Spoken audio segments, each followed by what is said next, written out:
Hi, I'm Carolyn, and I'd like to introduce you to my dog, Sasha. I got Sasha 11 years ago at Christmas time, and I wanted a dog because I had separated from my husband and he took our two labs, so I missed having a dog.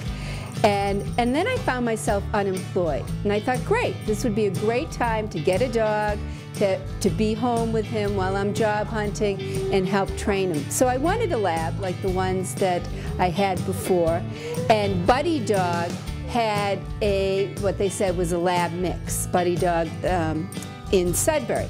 So I went there and saw Sasha, and he was about 4 months old at the time, bright blue eyes, the yellow lab coloring.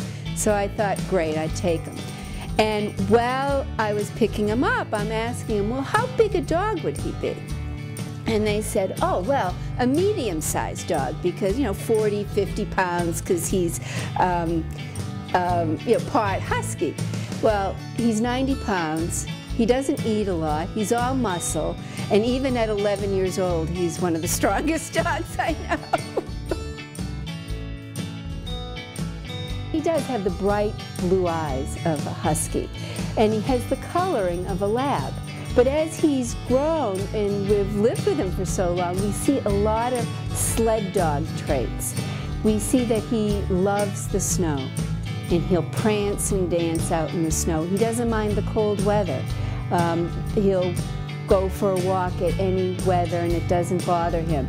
He likes the cold water as well, and to swim. But we've also found other husky type qualities. When there's a EMT, a fire engine, police, an ambulance, he will start to howl. And it's that soul-piercing howl that you see here on the tundra. And it's fascinating. We also see that he likes to pull. Again, hard to train him because he will pull me when I'm walking him. When the kids were young, he would pull their sleds. We had a whole harness, and he would just be pulling them around the backyard.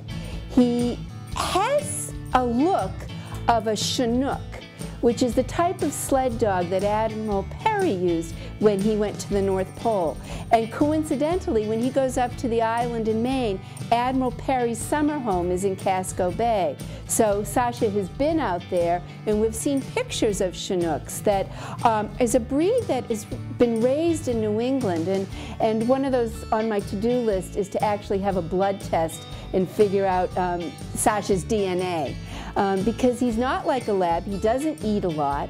In fact, now we're making special meals for him, partly because he's elderly, partly because he's always been finicky, and whereas I've had labs that will eat just about anything. His coat is like a lab, but now he's going through a routine where he sheds twice a year. He loses his entire top coat. So he looks very motley, but the vet says it's just a natural. So I'm again thinking that maybe these sled dogs, being used to being out in the cold, they shed their entire top coat, it grows back, and then he looks normal again. Sasha's a pretty laid-back dog.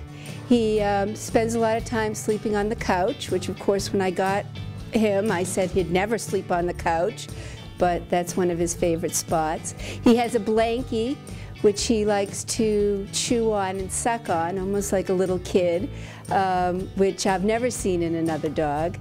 And his blankie travels with him. He also has a binky, which is typically a stuffed duck, and he likes to gut them, and mostly to pull out the squeaker, and once the squeaker is gone, then he leaves it be. So he's a little bit destructive with his toys.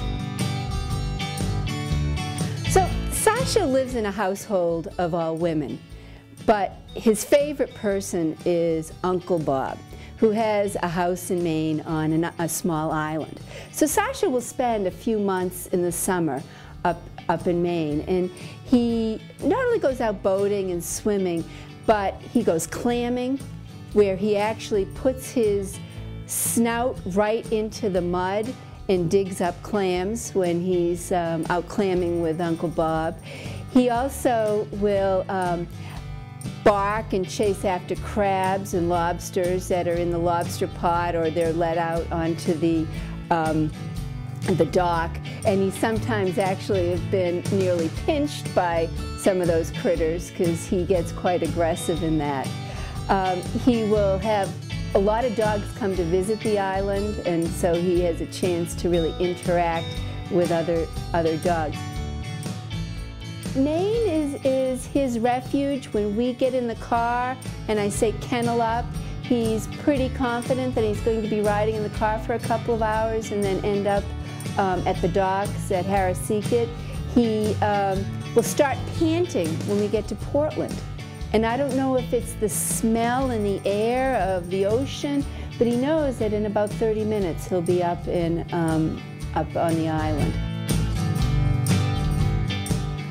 I've always been a cat person, but now I think I can safely say I'm a dog person thanks to Sasha. He's part of the family, and sure, there's ups and downs. I mean, I sit on a couch and I get up and I'm covered with dog hair. My house always needs vacuuming because he's always shedding. And he's chewed more shoes and valuables than I care to list. But he's a member of the family, and it's bittersweet because he's 11 years old, he's arthritic, he's slowing down, and I know that at some point he won't be with us, but the memories will be there forever.